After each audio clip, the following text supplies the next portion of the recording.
On this episode of Anxiety Free Teen, we'll be discussing the Millennial paradox and how technology is affecting teens today. Hello and welcome to the show that empowers parents to help your teen become who they really are and to get your son or daughter back for good.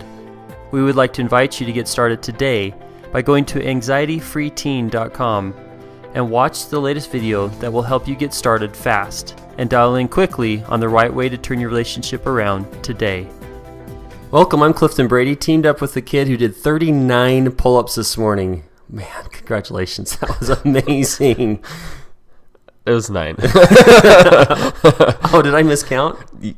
Okay, yes. Maybe it's because I was tired from doing my 4 or 5. Yeah, we've started some new goals, and we're pretty excited about getting healthier, being stronger. Yeah, working out. Pushing ourselves. Every morning. Absolutely. So we do work out mentally, spiritually, and doing our podcast. Pretty excited about today's topic. Simon Sinek. If you haven't watched Simon Sinek's video on the Golden Circle, you got to look it up. It's one of the highest rated TED Talks that has ever been done. He helps people identify their why. So the circle in the center, it's kind of like a bullseye. If you can draw 3 circles, the center circle is why, the next circle out is the how, and the circle out of that is the what. And the problem is with a lot of people's lives or businesses or organizations, they always focus on the what they do. How many times have you gone up to someone and said, hey, why do you do what you do for your business? That sounds ridiculous. Right. I mean, people have their mission statements, but that's it. Yeah, it's not on the tip of our tongues, is it? Mm-mm. So what do we ask people?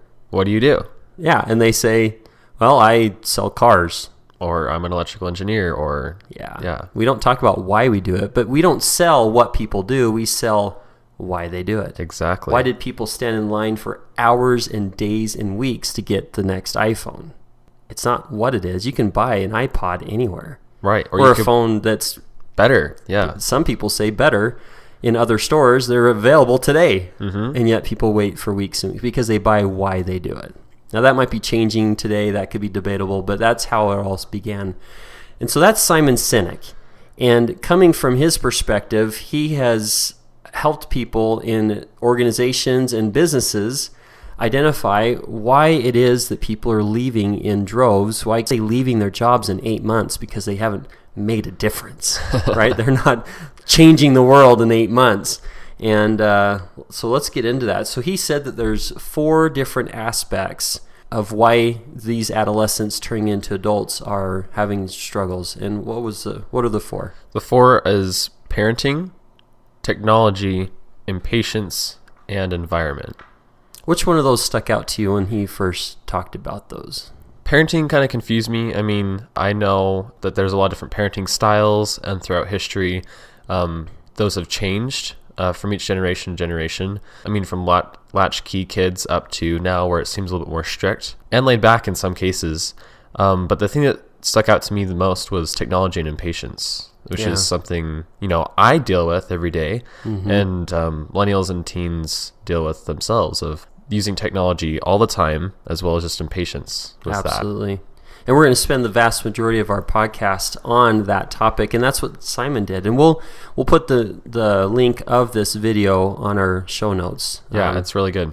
So you'll want to watch all of that. But first, parenting. Of course, I think about that quite a bit because as I was growing up, when we went to a tournament, we were fighting for the number 1 first prize medallion, trophy, plaque.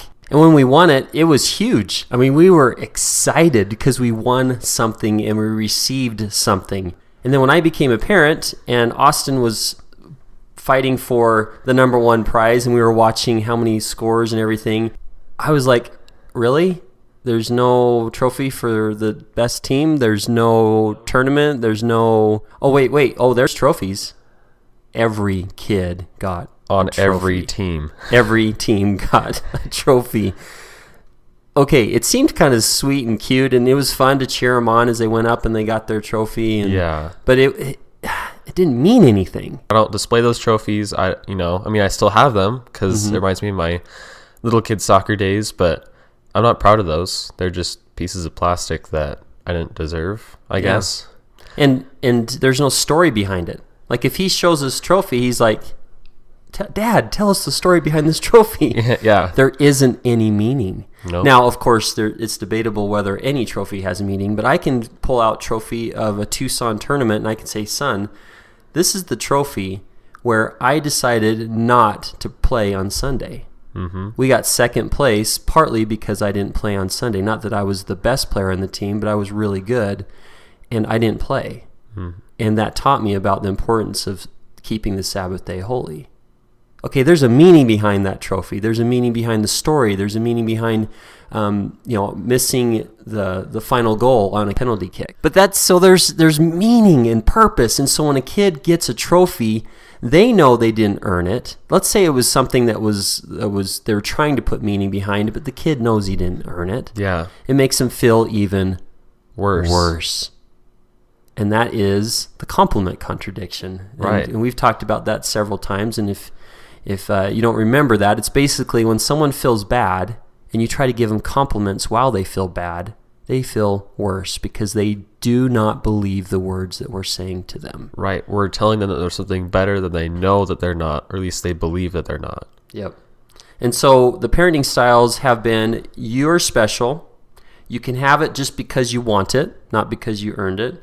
And trophies and medallions and grades and kids getting into the AP class when they don't deserve it because the parent really pushed it.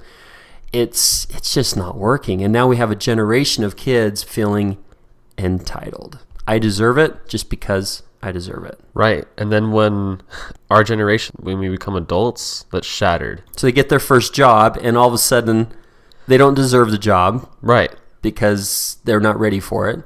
They're not special. Yeah, they're not special anymore. They're not the best. And they can't have it because they want it. Right. So now what do? Well, in comes technology. Yeah, to compile. So what was the analogy he used with technology and alcohol and addiction?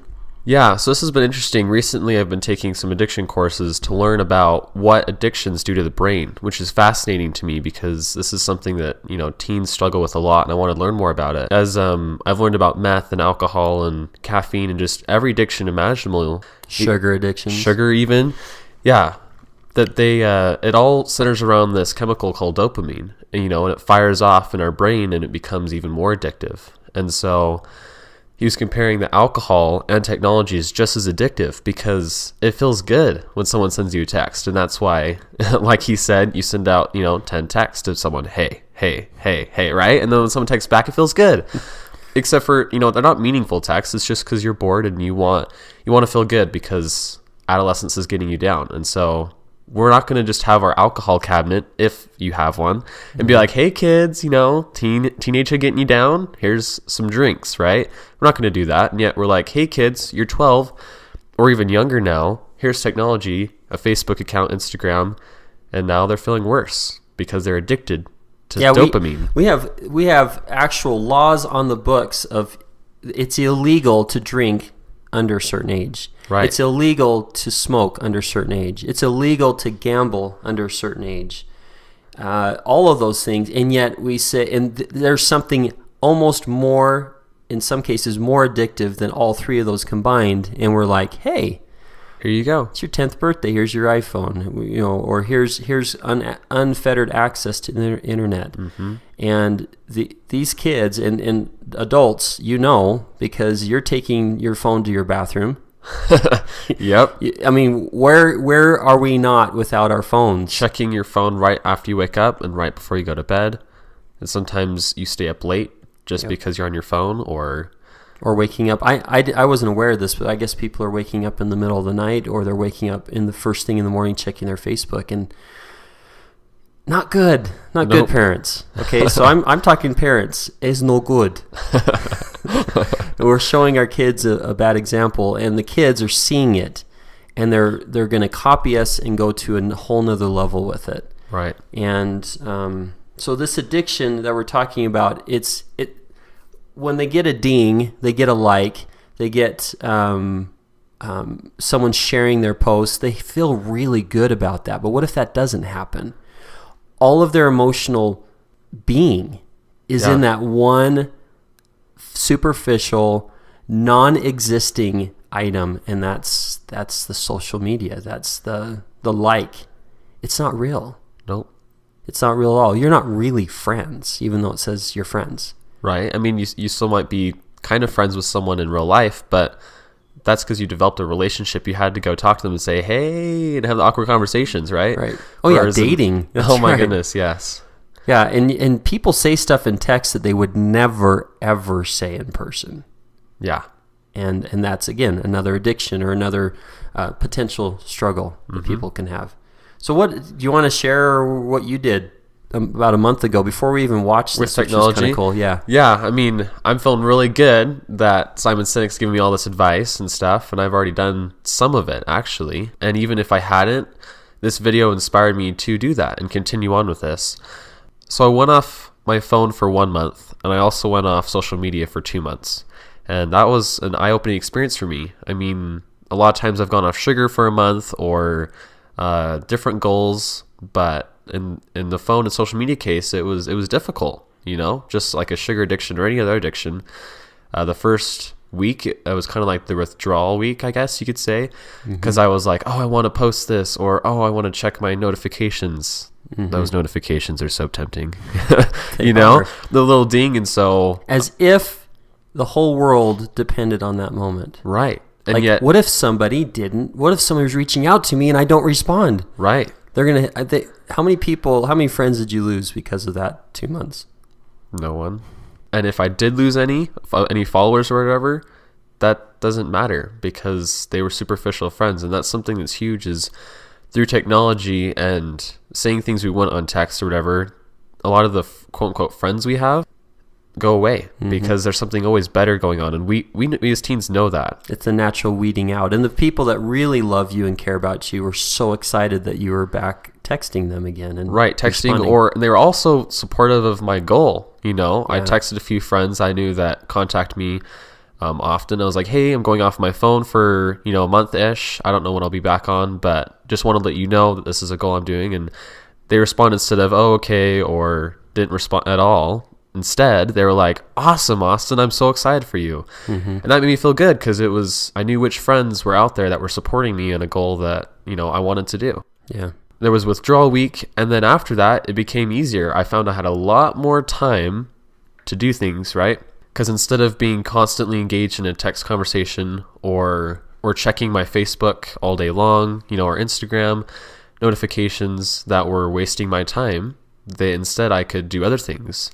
And in fact, the second week after I gotten over withdrawals a little bit, I was finding other ways to waste my time because I was just like, I need to waste time, and so I must waste this time. And so I would do things that weren't as bad as social media. And then after that second week, it got to where I was mind was clear more, and I was finding out that I had this more time, and so I was being more productive, and I was looking through some goals, and it was a cool break.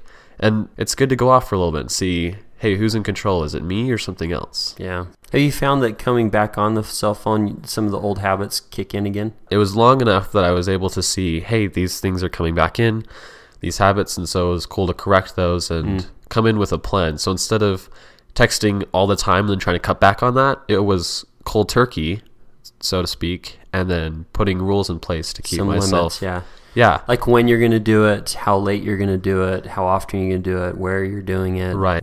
So, I have my own moments as well that we can work through it. And one study, I didn't know this, but I learned from Simon's video, is that the more we are on Facebook, the more depressed we are. Yeah. And when we're stressed, we turn to, since kids can't turn most of the time to alcohol and drugs and gambling, they're turning to their technology. Right. And that, again, is no good. No, that's not going to help. And so that turns us into the impatience section. What are you thinking? What do you think about the impatience part as it applies to technology, I guess, in this case? For technology, if your computer doesn't load fast enough, or your phone, just impatience of how it works, right? Hey, would you like a pizza, Austin? Yes. I think I could just order right now. I'll be here in 10 minutes. That would be great. Okay, let's go ahead and do that. Okay, back to the podcast. Seriously, in about probably 5 years or less, you could probably go on your phone at a stoplight, order a pizza, and it will drop into your hand from a drone by the time you get to the third street down the road. Yeah. because it'll know exactly where you are through GPS. You just put your hand out your window and there's your hot pizza. I mean, seriously. I mean, do we have to wait for anything? No. Nothing. And it's getting faster and faster. I mean, if you want to watch a season TV show, you binge watch it, you know? Yeah, or you have to wait. Yeah, endless YouTube videos, which is, you know, something that I'm addicted to. I love YouTube videos. There's always, you know, fun YouTubers or things like that, or if I'm researching for, you know, a new camera or something. I didn't know I was getting sucked into this. We love Hallmark movies, just the simple, cute Hallmark chick flicks. We love it. Oh yeah. and I was thinking, okay, I need to get because we don't have cable TV or anything like that. And I was like, okay, how am I going to get the Hallmark channel? And so I found a way that you can pay for a service, that you can have the Hallmark channel. But then I thought, wait, I'm going to have to check the schedule and find out when certain shows are playing. That stinks. And I can't watch what I want when I watch it. I know. And there's probably 5 movies that night that I'd probably enjoy, but don't want to waste that much time. So anyways, I'm getting into it as well, and it's so easy. Now what's interesting, because of impatience, we have an increase of suicide rates with our teens, increase of dropout rates, and there's really no meaningful joy. Yeah. What do they have to joy for? The trophy wasn't real. The grade sometimes isn't real because the teacher doesn't want to mess around with their parents. The likes of friends aren't real. What is real?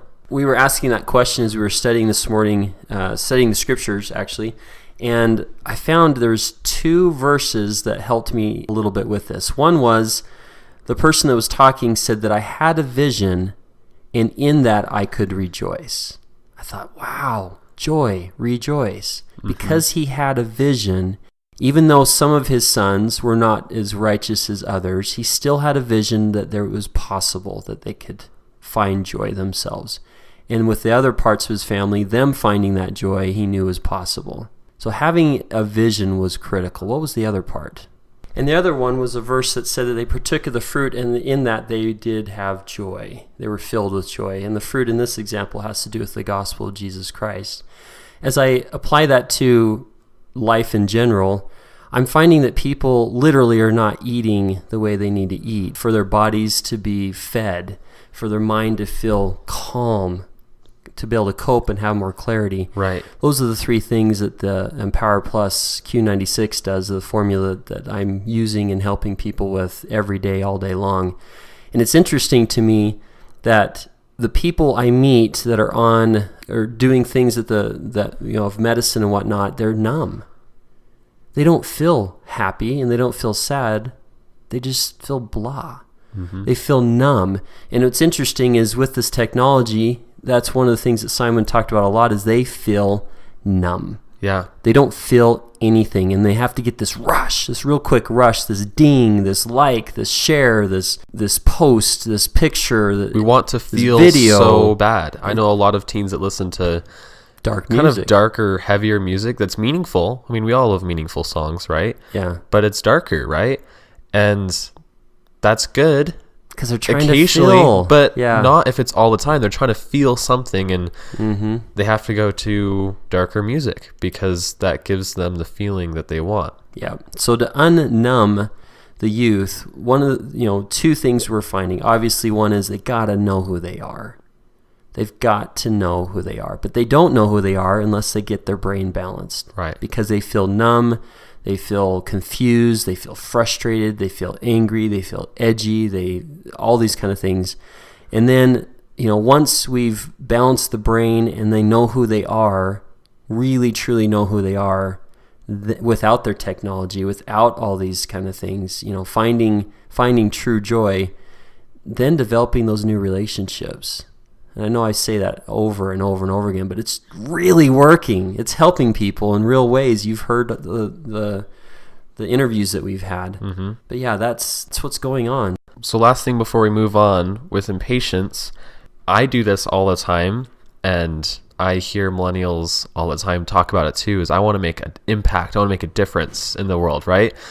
And we believe that we can. We're seeing YouTubers that are just making videos in their homes and they're making an impact. They have a huge following, or Instagram and those kind of things. And also with technology and impatience and everything combined, we know that we can make an impact and we want to make an impact. But something we don't realize is it doesn't happen in one day. I mean, a favorite book of many is Harry Potter, right? And J.K. Rowling's, she went through suicidal thoughts. She went through depression. Her books were turned down multiple times since she wrote them. And only recently has it become a world-renowned success. Now they have all the movies and the books, and with the new Fantastic Beasts, it's huge. But was that an instant sensation? No, it's because she had patience.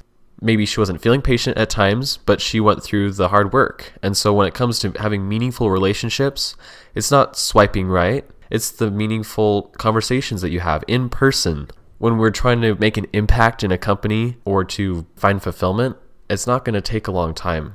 And it's hard because, we're impatient. I'm impatient all the time for everything. But when I find that I'm able to slow down and be like, all right, the hard stuff will come and I won't give up during that, I'll push through it. Mm-hmm. And that's when I find the fulfillment through the journey of achieving that success rather than instant success. Absolutely. I was thinking that it seems like mostly all good things take time. To have a really solid, good career takes time. Having an amazing roast on Sunday, it takes time. Having a deep and meaningful relationship with somebody, you gotta put in the work. Mm-hmm. To have love and a wonderful marriage and the family, it takes time, service, and effort, and conversations, sacrifice. Yeah, all of that. A garden, you can't. I mean, right now it's winter.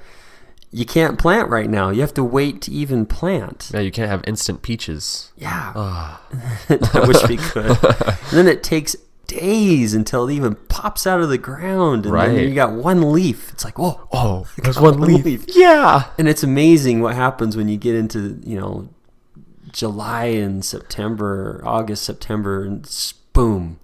It feels like all of a sudden you have huge, wonderful garden. And that's the same. It is the exact same. We've got to take our time. So in the environment of the corporate world, I kind of disagree, but I understand where Simon's coming from. He said it's the corporations that have to fix this because families have failed.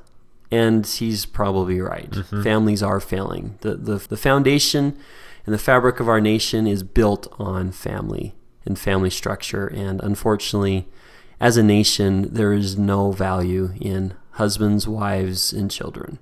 Mm-hmm. And so maybe the corporations do need to do something. I don't know. But to build up these millennials because, now they're adults and we're becoming adults. So I mean, what we can do from this podcast, and we're hoping we're doing, is that you're taking a moment to find out who you really are as a mom, a dad, as a daughter, as a son, and what does that mean in relationship to your family, to your friends, to your future? Real friends. What's your